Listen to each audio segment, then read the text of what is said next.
lõpuni mu riimid, kuula palun lõpuni, enne kui liivid. Avaldan tõde, mis kaua on peidetud, see riik vajab pesu, sest on räpaselt reidetud. Kallase võimu ajal langesid meil kõik, tema jaoks kõik see on olnud ainult võit. Kangema gripi ajal kõik sugu piirangud on meid igati siin piinanud. Majanduslangused 2-2 ja maskid, kõik teadsid Riigikogus on ainult tahvid.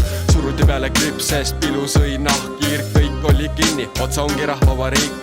Rahvast hirmutati, olime hirmu valitsuses, Kallas järjest uppus hukka mõistvas kuulsuses. Surmad lükati katku surmana kirja, sellest suurt rolli mängis Lutsar Irja.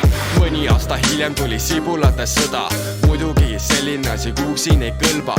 Oleksime võinud edasi olla ju neutraalsed, ega Kallaste arust oli vaja olla ideaalsed. Meile sisse rändas perse täis ukrainlasi, natukene veel ja polegi enam eestlasi. Siin riigis võtab võimust russid ja sibulad, vaikselt meie sekka, kõikjad siia imbuvad. Oma rahvas nälgib, sureb ja kannatab, Kallas oma soovidega meid juba lämmatab. Muidu kannetame raha, relvi ja sõdureid, milleks me ootame siiani põhjuseid. Enda relvastuus Eesti mehed on kadunud, aga pohhuiselt me oleme sellega juba harjunud. Riigikogu meist ei hooli ainult meie rahanooli, tühjad sõnu meile loobib, nii see surm meile toodi. Uus teema meie seas on pederassus, loodle selle tõttu on meelde segadus. Eidlesbi transad, milleks seda propageerida, see ei ole asi, mida noorte demonstreerida. Milleks teil on vaja neid lapsi adopteerida, teid kõiki peaks meie seast likvideerima. Hävitate Eesti lapsi selle eluviisiga, segamini ajasite põrgu paradiisiga.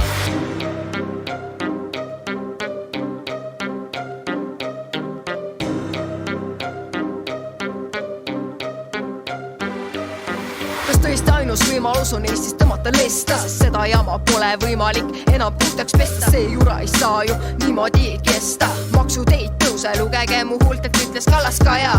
Paar kuud peale seda mõtlesin, et mida ta ajab, sest käibemaks tõusis, kes on siis süüdi selles tõusus. Kehtib ka automaks, tundub, et meie elu ei lähegi lihtsamaks. Miks tallinlased saavad bussiga sõita tasuta, kas arvatakse tõesti, et teised ühistransporti ei kasuta? Riigi poolt hüvesid järjest vähem saame, rabame palehigis seni kuni näost kaamel. Lapsed peavad olema enda eest väljas ja õhtuti näljas, sest riik neid ei toeta.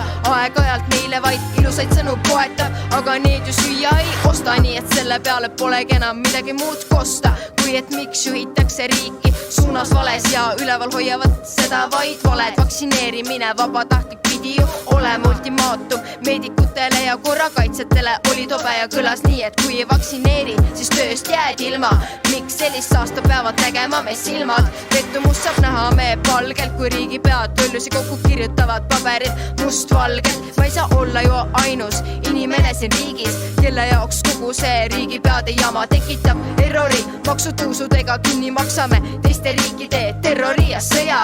Riigipead ei esinda siin riigis rahva sõna, sest nad teevad mida ise tahavad. Isegi kallis peaminister, palun tee midagi loo peale, mille avaldas Romm. Ei tehtud midagi, ei tehtud midagi, ei tehtud mitte kui midagi, mitte kui midagi.